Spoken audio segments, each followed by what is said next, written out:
A 20-minute walk from Bonn city center brings you to the Ermekeilkaserne. The red brick walls of this former Prussian military barracks loom over the surrounding streets. In the 1950s it became the hub for West Germany's military rebirth, a key part of the country's post-war restoration, funded by America. Today parts of the vast complex operate as a processing center for refugees. Hundreds of asylum cases are assessed here each day, and at night its entrances are guarded and dark. Except for one through a side gate, a candlelit path leads to a small hut. Inside is a makeshift community hall, where walls are strewn with photos of volunteers cooking or gardening with the center's new arrivals. Projects like this are the embodiment of Angela Merkel's celebrated welcome culture, and a rejection of Germany's resurgent right. Yet speaking inside the community hall last weekend, one group warned of an even greater refugee crisis still to come. Lisha Maeva from the Tokelau island of Nukananu is part of a movement called the Pacific Climate Warriors. She describes the scene when a cyclone hit her home in 2005 as the scariest moment in my life, and says she fears man-made climate change means similar, or worse, is on the way.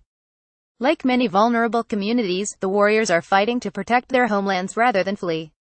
They have traveled to Bonn to carry this message to the 2017 International Climate Change Talks COP23, where national delegates have been hammering out details of how the 2015 Paris Agreement to reduce global emissions can work.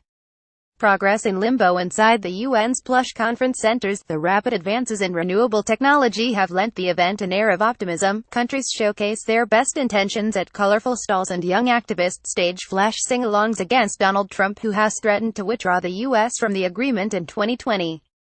But despite these advances, financial and legal support for the victims of climate change is stalling. Hope of replicating anything like America's post-war aid to Europe seems impossibly far off, and expert dialogue on the provision of loss and damage funding has once again been deferred till next year. A coalition of American cities, states and businesses have made a showy, star-spangled pledge on reducing emissions, but only made limited mention of covering the country's contribution to the UN's Green Climate Fund for adaptation schemes in developing nations. Without urgent adaptation, action to prevent or minimize the damage climate change can cause, forced migration is likely to rise with the seas. Increasingly extreme weather events have already displaced millions. Rising salt water in coastal areas is threatening water and crops, and by 2050, the UN International Organization for Migration forecasts that there will be 200 million environmental migrants. Other predictions put the number even higher. There isn't even an official UN legal definition for climate refugees. Initially conceived to protect Europeans displaced by the Second World War, the 1951 Refugee Convention is still restricted to those fleeing persecution and who have crossed an international border. Some, such as the Green Party's co-leader Jonathan Bartley, are pushing for reform of the legal framework. I urge the UN and government across the world to expand the definition of refugee to include those fleeing climate and weather-related disasters. But according to Erika Bauer from the UN Refugee Agency, attempting to change the convention could swallow up yet more time and lengthy negotiations. It could also risk diluting the existing definition's reach. Most actors feel retracing our steps backwards isn't going to take us forward, Bauer says. Devolving responsibility. The most promising developments instead appear to lie in regional responses and piecemeal agreements, with accordingly limited and ad hoc reach. Fiji, for instance, has offered to take people in from the nearby low-lying islands of Kiribati and Tuvalu, and has invested $25,000 in developing a legal framework to help climate-displaced communities relocate. Yet while Fiji opens its doors, many European governments feel under pressure from voters to curb their refugee and migrant numbers.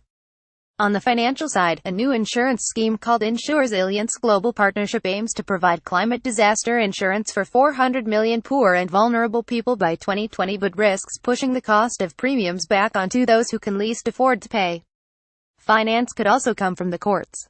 New evidence showing that companies responsible for the highest levels of greenhouse gas emissions knew about climate risks could open them up to increased litigation, says Carol Muffett, president of the Center for International Environmental Law, but they would not necessarily see money returned to those in most need in all places. Whether we will see an entire country bringing a suit against a carbon major remains to be seen, but it's not out of the realm of possibility.